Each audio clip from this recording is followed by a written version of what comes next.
All right, we're in the thread room at Sassy Jacks Stitchery with Jenifer, and one of the things that Kim has is Sashiko. Sashiko threads and patterns. Yes. And Jenifer has been doing some of that work, and so we're going to look at what Kim has, but first we're going to start with what Jenifer has made. So, yes, so this was a kit that I got off of Amazon, and it came, the bag, the sides were sewn, well the bag was sewn and the handles were done, but you had to sew the sides up after you did the Sashiko stitching. And I did mine so that it has no knots. The only place I have knots is up here where I did my name. Okay. And because I didn't want to mess with not having knots, but otherwise there are no knots in it. Okay, and tell me what the Sashiko, what is the technique? It's like, what makes it different? It was a way that the Japanese used to reinforce their fabrics, and then to also add texture and to add warmth to fabrics. And it's just cotton thread, and it's like a running stitch. And they make the pretty designs. So in terms of technique, it's quite simple and straightforward then. Oh yeah. It's just like running stitch. And this was pre-printed, and then when you wash it, the printing goes away.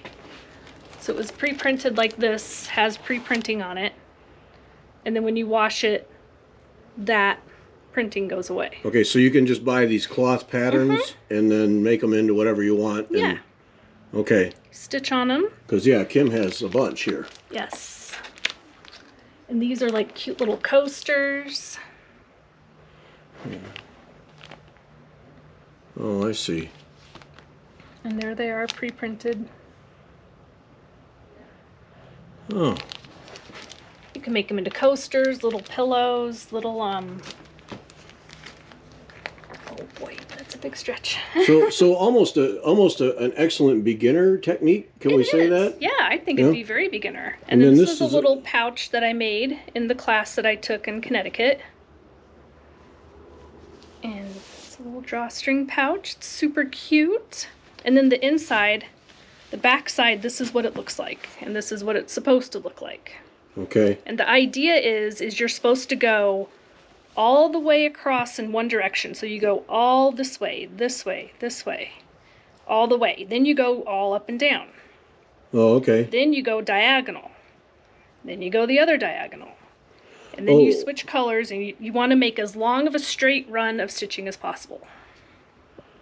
Okay, so this, all right, now I'm learning things. So this here, where it's a straight run. Right, so I would like start and I would go all the way down here and then stitch all the way up here.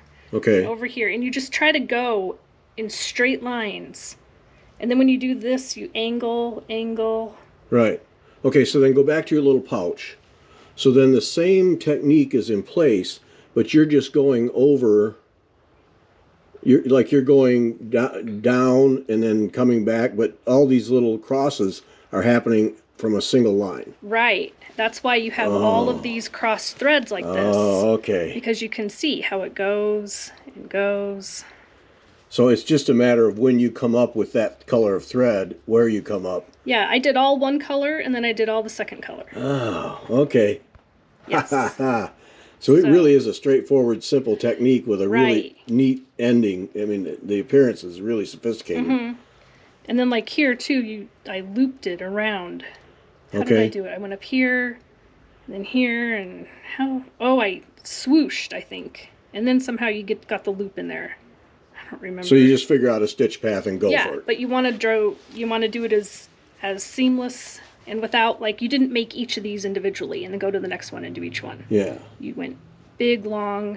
Because with any other technique, that's what you would do, is you'd make each. So this is just, and so that's what makes it so simple. Yeah, but look how much warmer that makes your fabric. Sure. Oh, I can see it, yeah. So. With a simple, delicate design on the front. Who knew? I know. Yeah. I love it. And then there's all these different colors. So then these threads, now tell me about these threads. Is there a different, is it just cotton, or is it a... Yeah, it's all cotton. It's a special kind of cotton. The way they twist it is special for Sashiko, and also the way I did it on this one to have it, let me see if I can find a spot where you can tell that I did the like down here. Do you see how you can see 2 strands? Oh, I see. Yeah, it's a little fatter You there. kind of Yeah. overlap them, and then when you wash it, and as it keeps being washed and worn, those end up kind of like meshing together. Oh. And that... So over time, you really can't tell. Yeah, and that eliminates knots and makes it a 2-sided fabric.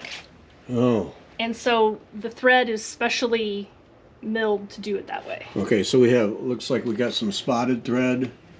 Or spotted, variegated, Yeah. spotted thread. A little bit, yeah, you could, well, this one does have spots. I mean, it does look spotted. Yeah. So you can have some variegated or solid. And then you have your thimble. So you would wear this on your middle finger. It would go down here like this because you use a longer needle. Oh. And you grab it and you cup it. And you grab the needle here, but the butt of the needle is there. And you go through like this and gather a bunch on. Oh, and then pull it. And then you push, and then you kind of pull the fabric off the needle off the back. Oh. And then you pull it out, and then you smooth it. Okay. So this goes fairly fast then. Yeah, definitely. Wow.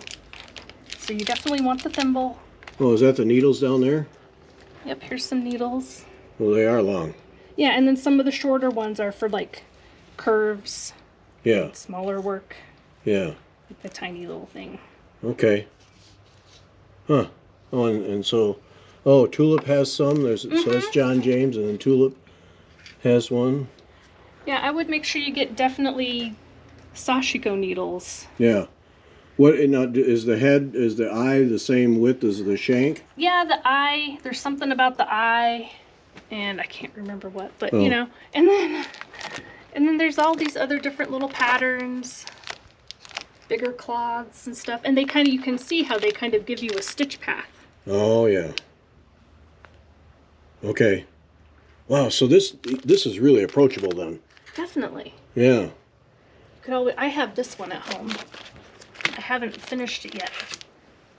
But with this one, what I'm doing is I did the pluses, and then I'm going along because I love this pattern. So I'm going along and doing the diagonals too. Okay, so you get the pluses in, so that's your location, and then it's just a matter of the straight lines back and forth and diagonals. Yeah. Ah, okay. Yeah. All right. And you can see there's different colors. And those are all Cosmo brands. So we're looking at Cosmo threads too. Are the threads Cosmo? Yeah. Oh These yeah. ones were, yeah. Yeah, Cosmo here, which is a high quality thread. Yeah, So. and then this is another brand that I have used, Olympus. Olympus. Okay. Olympus is another good brand. Yeah. These ones might look a little bit, maybe a little bit shinier. Yeah. It looks like it. Yep. Yeah. Outstanding. Yes. Wow, what a great technique. People need to know more. So yeah, there's your end result. Yep. All right. Got it. Ta-da. Thanks.